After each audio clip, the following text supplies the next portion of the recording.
Here's a funny buyer beware story. If you're buying a home, you probably want to get an inspection, even if you're buying from somebody famous, possibly. Let me jump right into it. See if you recognize this property here. Do you recognize it? It was on the market for a cool $5.5 million in North Hollywood, California. Actually, 11222 Dilling Street is the actual address.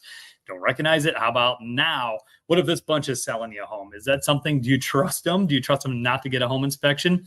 Well, here is an article from one of our favorites, Inman News. The Brady Bunch house has just sold.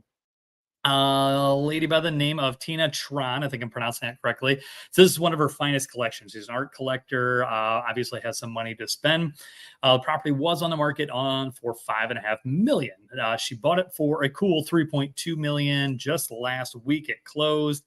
So prior to that, HGTV has bought the property. They paid $3.5 million back in 2018. Did a major renovation. Looks like they spent $2 million to recreate the Brady Bunch set for a series they had, a very Brady renovation. So again, it will hit the market for $5.5 million. But none of the appliances work. It's set up as basically a studio, just a recreation for that. So they jokingly say, don't ask Miss Tron for a home cooked meal a la Mrs. Brady, because that never seemed to work out too well then. So none of the appliances are functional.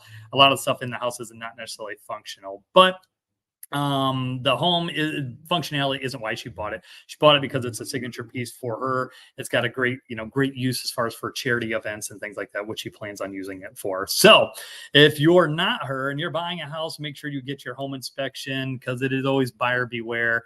So even if you're buying from the Brady